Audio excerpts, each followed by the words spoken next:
There are thousands of people in Melbourne who wish every day there was a better way than being stuck in traffic on the Eastern Freeway just trying to get into work. There are thousands of people right around this city who do not want to be in traffic jams on Hoddle Street or Alexandra Parade, and there are hundreds of thousands of people right across this state who, like me, are sick of being promised every state election year these wonderful investments in public transport, only to find the only project that's ever on the table is roads.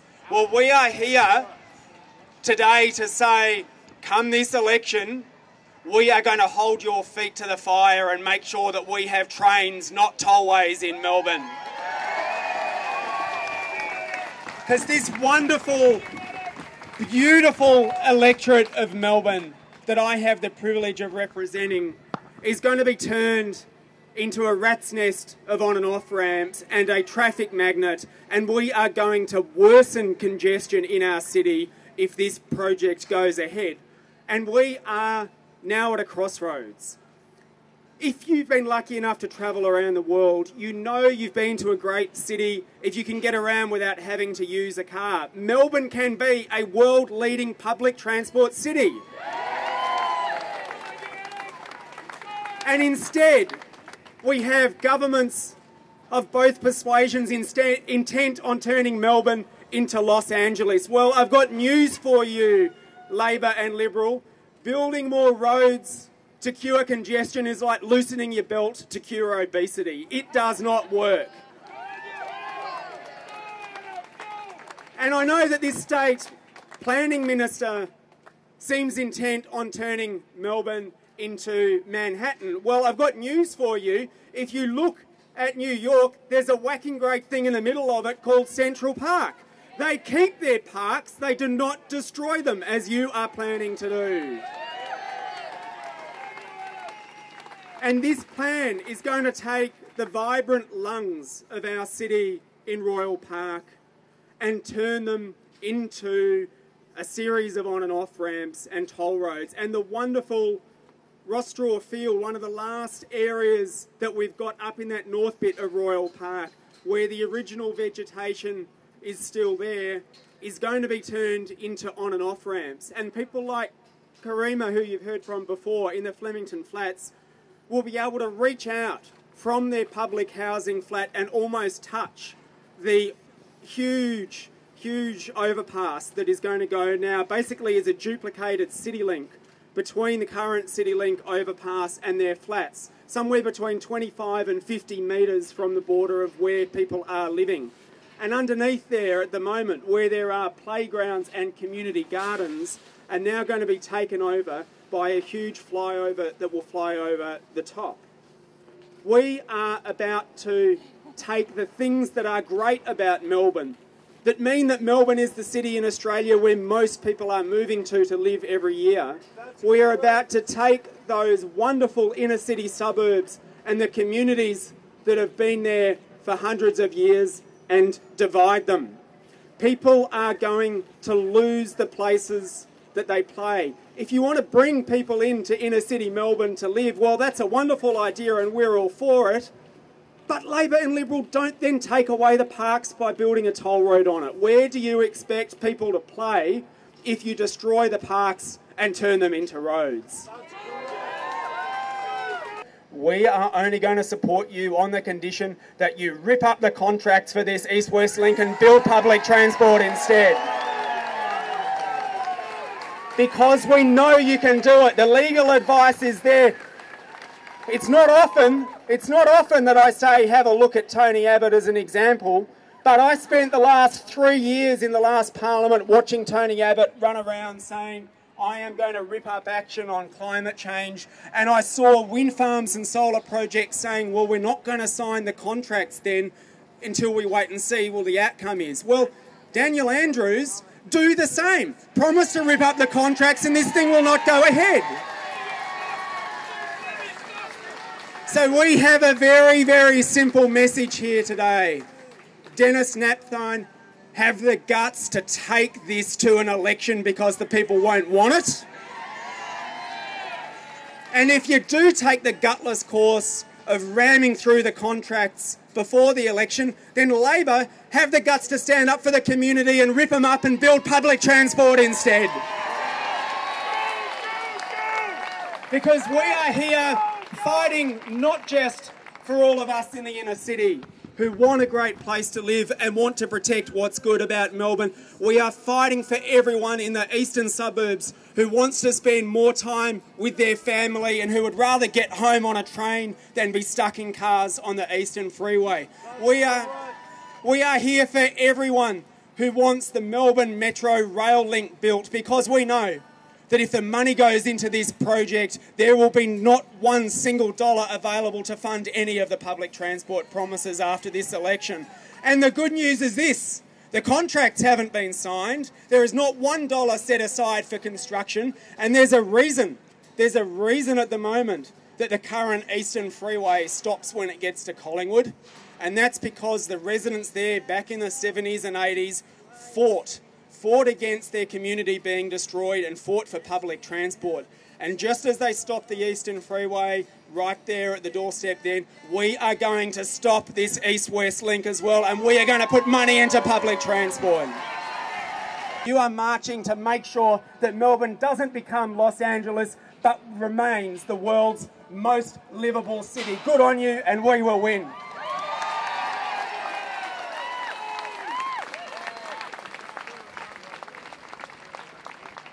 Thanks so much, Adam. Now what we're going to do now is, as Adam said, go on a bit of a march down Swanston Street to Flinders Street Station. We want to keep everyone safe. There's quite a lot of people here. What we want to do is get the ute out first. So we've got... No tunnel, no way, let the people have their say. No tunnel, no way, we're gonna fight it all the way. No tunnel, no way, no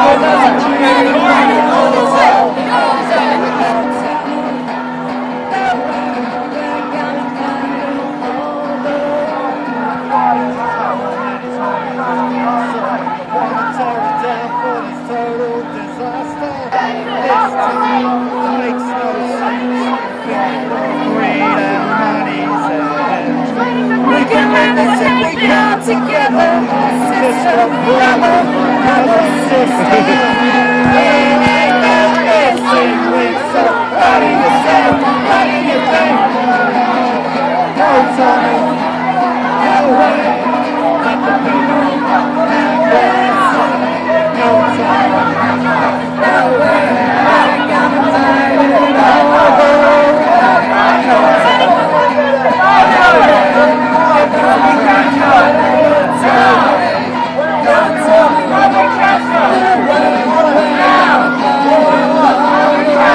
When do we want it? How are we going to get it? How are we going to get it? How are we going to get it?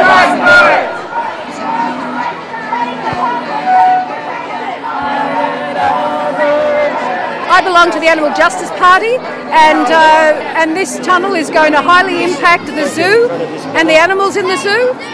There's going to be an exit ramp within 40 metres of the zoo, and the works are going to continue for years. And I know that the excavation and the detonation is going to cause high impact, especially animals like elephants that feel things through their feet and will feel the vibrations for a long time. It's going to be very unsettling for them and very damaging to them. And very sensible outfit. Thank you. Very chilly today. Well done.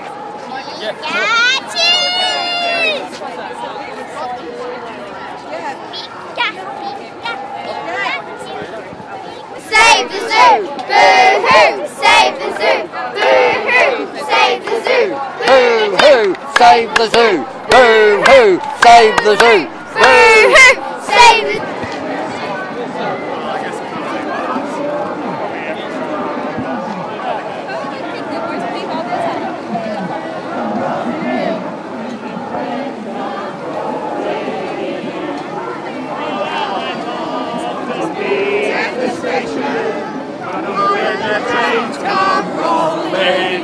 One more time, oh, where the train!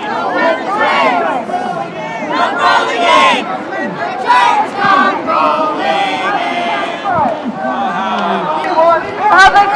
What do we want it? Now! What do we want? Public transport! What do we want it? Now! What do we want? Public transport! What do we want it? Now! How are we going to get it? Fight for it! How are we going to get it? Fight for it! How are we going to get it? Fight for it!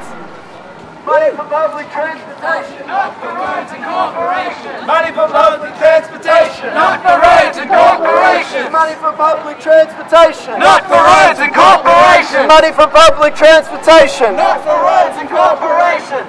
Hey, hey, ho, ho. The East-West Tunnel's got to go. Hey, hey, ho, ho. What are you here for, Ben? So we're here today. This is a community rally against the East-West link. And I'm here with Socialist Party. Okay. We're here today for a mass community rally to demand public transport. This rally today was called by the Tunnel Picket and by all the community groups who believe that what we need to stop the East-West Tunnel is to actually build a mass movement, not just to stop the tunnel itself, but to also win massive expansion of public transport into the future. Today we've got thousands of people here on the street. We're marching down to Flinders Street.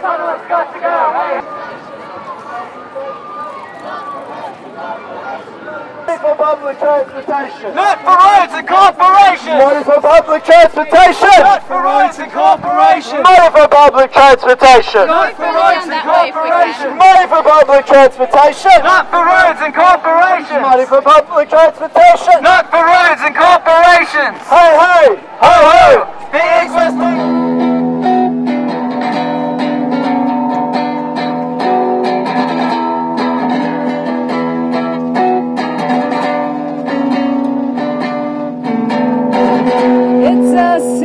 It's a town who has the right to tear it down.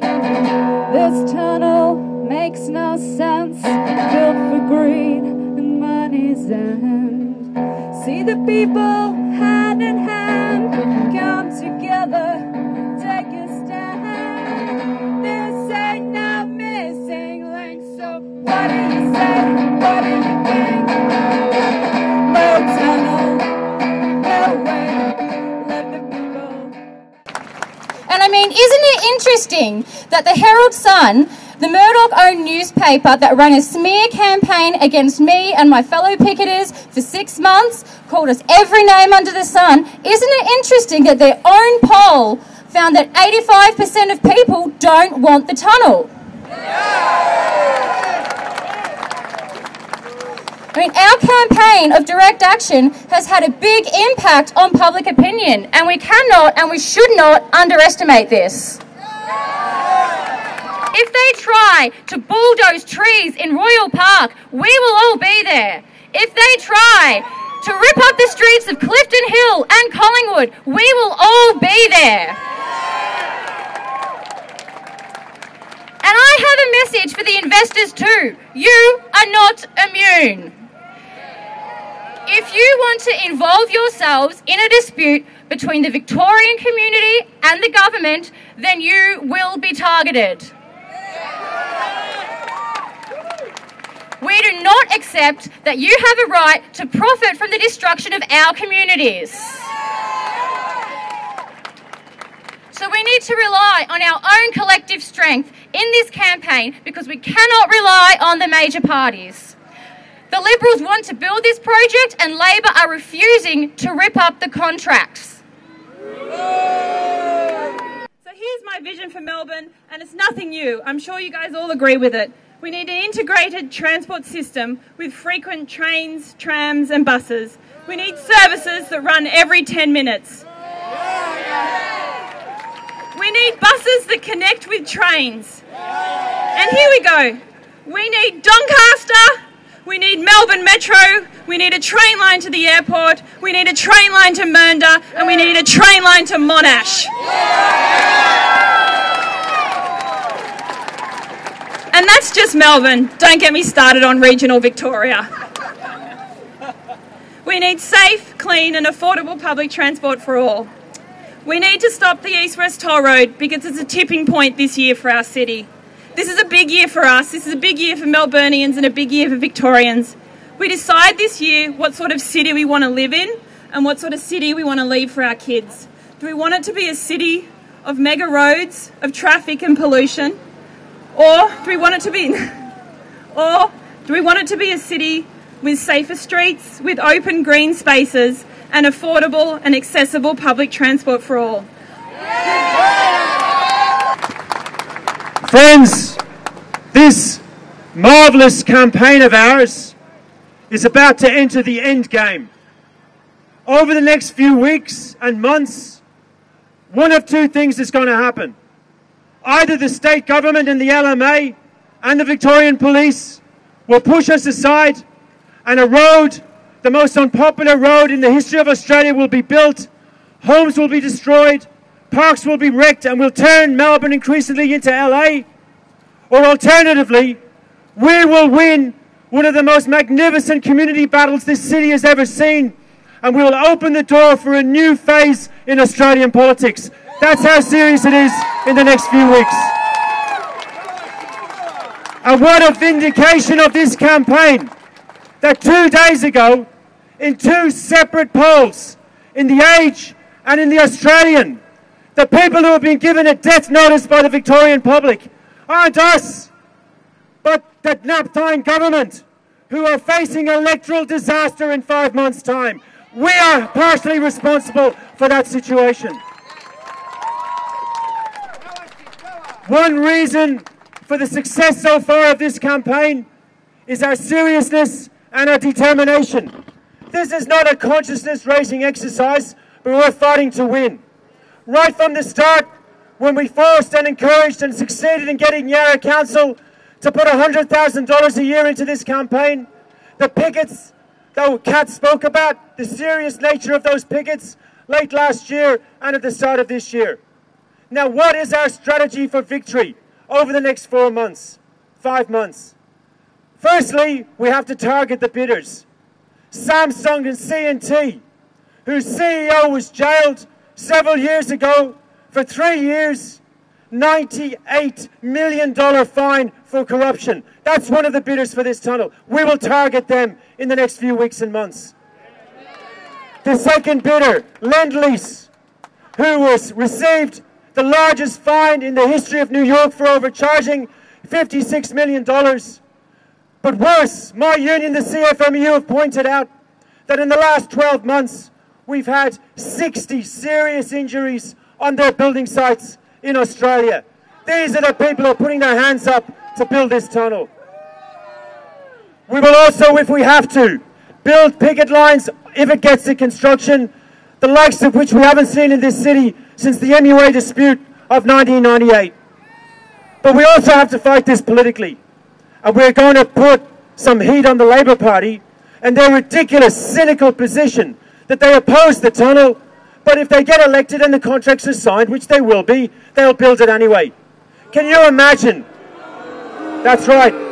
Can you imagine the position that they will be in if they win this election partially as a result of a progressive position on public transport, opposition to the tunnel, and the very first thing they do is build this tunnel? That's not going to happen, my friends. We will not let that happen. But we also have to make sure that in this state election campaign, that public transport and ripping up the contracts is a central feature, is the #1 feature of this campaign over the next few months. And for all of those 4 things to happen, if you think about it, there's one thing that's the common denominator, and that's you. We can't do this on our own. All of you have got to be there when we're picketing the bidders, when we're on the protest activity, when we're putting the heat on the Labor Party, when we're putting the heat on the state government. It has to be a mass campaign or it won't work. Because, my friends, many, many people are involved in this campaign that don't live in Clifton Hill or Fitzroy or Royal Park or Collingwood. This is a campaign that's way more than just about a road and a tunnel. Because by fighting as we've done, we've lifted a lid, we've lifted the corner of the carpet of how this city is run, how this state, and in fact how this country is run. The corporate welfare. Kenneth Davidson in The Age tells us that for this road to make money on its own, there would have to be a toll of $72 a day per car. Clearly that can't work, so what has the state government decided to do through its so-called availability charge? They're going to hand over every year of this tunnel, if it goes ahead, 2.1 billion to the winning bidder. Every year of your money.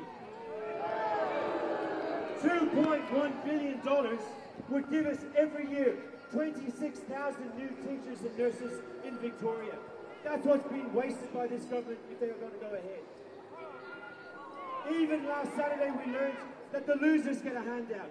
John Holland, who were knocked off the list, get $12 million. Can you imagine going for a job interview, not getting the job, and being handed $500 just for turning up? It's one law for the rich and then one law for the rest of us.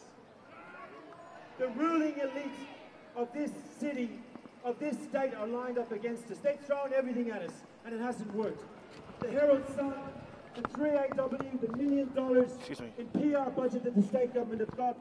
They've used the police, unfortunately, as their own private security to protect this tunnel and the contractors. And they've also even brought in a new law to try to deal with us. Because this is about profit. This is about money. And they will do anything they think they can get away with to push this tunnel ahead. And just like the mining companies in Queensland and WA and the Northern Territory push aside whatever they have to push aside, steal Aboriginal land to dig mines in Australia, just like employers use IR legislation to smash wages and conditions of Australian workers, they are doing the same against us. People like me call it capitalism, and it stinks, my friends. It absolutely stinks. What we have to do now is, because this government have made this struggle political by using the police and 3AW and the Herald Sun and bringing in new laws, we have to be just as political. Can you imagine if this campaign linked up with all of those thousands of Melburnians and Victorians and Australians who are opposed to the federal budget, the students who are opposed to the HEXRA increases, to the Aboriginal people who are fighting for social justice? We can build a mass movement that will not only stop this tunnel, but will change the face of Australian politics. The last point I want to make is very simple. I appeal to all of you to get involved. This is not some just consciousness raising exercise. This is life or death. Not just for the people of Collingwood, whose houses could be put under the wrecking ball, but if we lose this campaign, this will be a huge vote of confidence for the government and for the contractors. We have got them by the short and curlies. Electorally, they face disaster. All the opinion polls are in our way. We've had way more today than we expected. Let us lift up our efforts. Let us go forward in the next 5 months. We will win a magnificent victory. All of us together, we will put nap time in the dustbin of history. We will stop this tunnel. We'll have a great win. Thank you so much.